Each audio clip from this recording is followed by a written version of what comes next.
ఇందులో భాగంగా కీలకమైన వ్యక్తి ఎవరయ్యా అంటే మన సౌత్ ఇండియాలో స్టార్ విలన్ ఉన్నాడు కదా, ఇప్పుడు రియల్ టైం విలన్గా పనిచేస్తున్నాడు.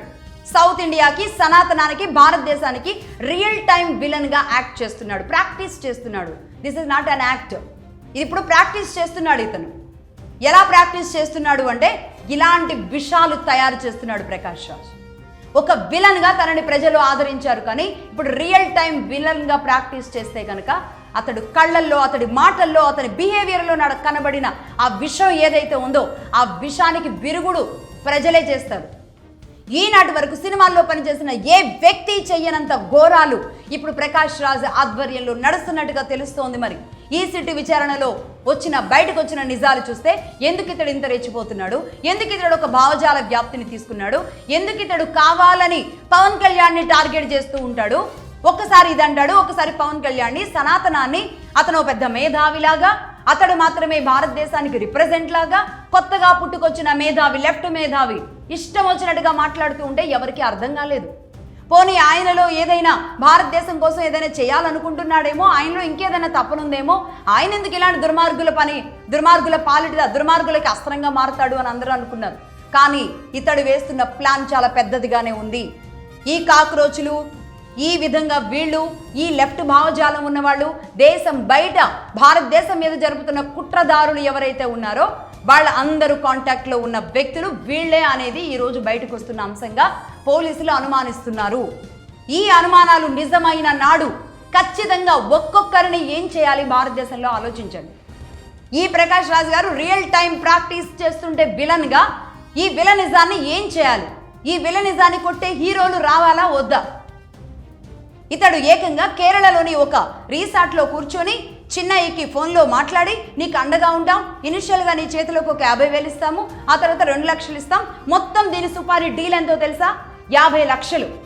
ఈ చిన్నయ్యకి అంటే ఒక పారిశుద్ధ్య కార్మికుడు, అలాంటి వాడికి ఒక్కసారిగా 50 లక్షలు ఇస్తామంటే జైలుకి వెళ్ళడానికి కూడా రెడీ అయిపోయాడు. అన్ని అబద్ధాలు చెప్పడానికి అతన్ని తయారు చేశారు. దీంతో ఒక పారిశుద్ధ్య కార్మికుడే అక్కడ తవ్వుతూ ఉన్నాడు, అతడే తవ్వాడు, అతడే చెప్పాడు అనే విషయంతో అందరూ నమ్మేశారు, అందరూ నిజం అనుకున్నారు. ఇంత దుర్మార్గంగా వీళ్ళు కథలు వెళ్ళారన్నమాట. ఈ కుట్రలో భాగంగా ఇప్పుడు ఏమంటున్నాడు ప్రకాష్ రాజ్, నేను బయట ఉన్నాను, అవుట్ ఆఫ్ స్టేషన్ ఉన్నాను, 14, 15 తారీఖుల్లో నేను ప్రెస్ మీట్ పెట్టి మాట్లాడతాను అంటున్నాడు. ఏం మాట్లాడతాడో చూద్దాం. అసలు చిన్నయ్యకి ఇతడికి కాల్ కన్వర్జేషన్ ఎందుకు నడిచింది, ఆ డేటాతో సహా, ఆ రిపోర్ట్తో సహా తీసుకున్నారు ఈరోజు సిట్ అధికారులు. కోర్టు ముందు కూడా అది ఉంది. ఇంకా ఇతడు ఎలాంటి కుట్రలు చేస్తున్నాడు, ఇప్పుడు ప్రకాష్ రాజ్ని అరెస్ట్ చేసి విచారణ చేస్తే ఇంకా ఇతడు దాదాపుగా 2 ఏళ్ల నుంచి మాట్లాడుతున్నాడు కదా, ఈ తీగలన్నీ బయటకు వస్తాయి. బట్ ఇక్కడ సిట్లో ప్రకాష్ రాజ్ పేరుని ప్రధానంగా A1, A2లో నమోదు చేయనప్పటికీ కూడా ఫోన్ కన్వర్జేషన్లో కీలక వ్యక్తిగా ప్రకాష్ రాజ్ ఉన్నట్టుగా గుర్తించారు. దీనికి సంబంధించిన పూర్తి ఆధారాలు సేకరించే పనిలో ఉన్నట్టుగా తెలుస్తోంది. ఒకవేళ ఇతన్ని అరెస్టు చేసి విచారిస్తే గనక ఈ తీగ ఎక్కడి దాకా వెళ్ళిందో తెలుస్తుంది. అంతర్జాతీయ కుట్రలో భాగంగా దీనికి ఏం జరిగిందో తెలుసా, దీని స్కెచ్ మొత్తానికి ఈ ఆపరేషన్ ధర్మస్థల మీద జరిగిన కుట్రలో అంతర్జాతీయంగా జరిగిన మార్కెట్ 200 కోట్ల రూపాయలు.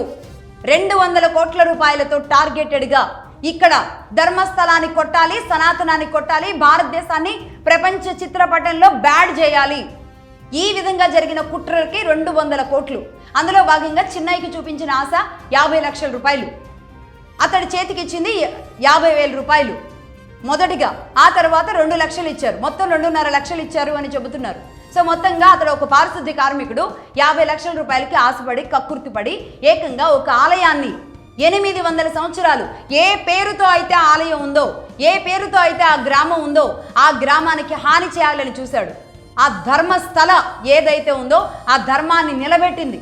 నిజంగా అక్కడ ఎవరు తప్పు చేశారు, ఎవరు అబద్ధాలు ఆడుతున్నారు, ఎవరు ధర్మస్థల జోలికి వచ్చారో ఆ మంజునాథుడే కన్నెర చేస్తుంటాడు. ఒక్కొక్కడి జాతకం బయటకు వస్తుంది. తీగ లాగితే ఈరోజు భారతదేశానికి జరగబోయే నష్టానికి పాత్రదారులు, సూత్రధారులు, ఈ మధ్య కాలంలో తయారైన కాక్రోచులు ఎవరెవరు ఎక్కడి నుంచి ఎవరెవరికి ఫండింగ్లు అందుతున్నాయి, ఎవరెవరికి ఏ తీగలు ఉన్నాయి, ఎందుకు ఒక్కొక్కళ్ళు మేదేసుకొని భారతదేశానికి వ్యతిరేకంగా పనిచేయడానికి కూర్చున్నారు, వీళ్ళందరి బయటకు వచ్చిన రోజు తెలుస్తుంది భారతదేశంలో ఇప్పుడు ఎలా తిరగబడతారో అని. ఇంతకు ముందు వీళ్ళ పప్పులు ఉడికినాయి, వీళ్ళ కథలు నడిచినాయి. ఇన్నేళ్ల పాటు వందల ఏళ్ల పాటు నడిపించిన వీళ్ళ గేమ్ అంతా కూడా నడిచింది, కానీ ఇప్పుడు నడవదు. ఒక్కొక్కళ్ళ కుట్రలు బయటకు వచ్చినప్పుడు ఒక్కొక్క మనిషే ఒక ఆయుధంగా మారుతాడు, ఒక్కొక్క భారతీయుడే ఒక ఆయుధంగా మారుతాడు. ఇంకెన్నాళ్ళు ఈ మతం మీద దాడి చేస్తారు, ఎంత దుర్మార్గంగా చేస్తారు. ఇక్కడ పవన్ కళ్యాణ్ గారు తన సనాతనిని అన్నారు అని చెప్పేసి ప్రకాష్ రాజ్కి ఏం పుట్టిందో ఏమో కానీ ఆయన వచ్చేసి యూట్యూబ్ ఛానల్స్లో కూర్చొని మాట్లాడుతూ ఉంటాడు, ఆయన స్టేట్మెంట్లు ఇస్తూ ఉంటాడు. మా ఎలక్షన్స్లో మళ్ళీ అదే పవన్ కళ్యాణ్ గారి బొమ్మ వాడుకోవాలి అనుకున్నాడు. ఇక్కడ ఈ గేమ్, అక్కడ ఆ గేమ్. నువ్వు రియల్ టైం విలన్గా ప్రాక్టీస్ చేయాలి అనుకుంటే మా ప్రజలు, తెలుగు ప్రజలు రియల్ టైం హీరోలుగా ప్రాక్టీస్ చేస్తారు. అప్పుడు ఎలా ఉంటుంది, విలన్కి ఎలా ఉంటుంది? ఒక్కొక్కళ్ళు ఒక్క హీరోగా మారితే, ఒక్క హీరోనే ఎదుర్కోలేని విలన్ మొత్తం 2 తెలుగు రాష్ట్రాల్లో సనాతన హిందూ హీరోలు కనుక బయటకు వచ్చారు అంటే అతడి పరిస్థితి ఏంటో అర్థమవుతుంది. ప్రెస్ మీట్ పెట్టిన తర్వాత ఏం మాట్లాడతాడో చూద్దాం. మొత్తానికైతే కోర్టు విచారణ వచ్చే నెల జూలైకి వాయిదా పడింది. దీని మీద పూర్తి విచారణలో భాగంగా కొంతమందిని అరెస్ట్ చేసే అవకాశాలు ఉన్నాయి. ఈ విచారణలో భాగంగా ఇక్కడ ప్రకాష్ రాజ్ను కూడా విచారించే అవకాశాలు చాలా స్పష్టంగా కనిపిస్తున్నాయి. ఈ ఫోన్ కాల్స్ కేవలం చిన్నయ్యకి మాత్రమేనా? ఈ డబ్బు ఎక్కడి దాకా వెళ్ళింది? ఈ 200 కోట్లు ఎవరి అకౌంట్లకు వచ్చి పడ్డాయి, ఏ విధంగా వచ్చి పడ్డాయి అనే విషయాలు బయటకు తీసుకొస్తుంది సిట్. రైట్, ఇది చూద్దాం. రేపు ప్రకాష్ రాజ్ మాట్లాడిన తర్వాత మళ్ళీ దీనికి సంబంధించి మాట్లాడదాం.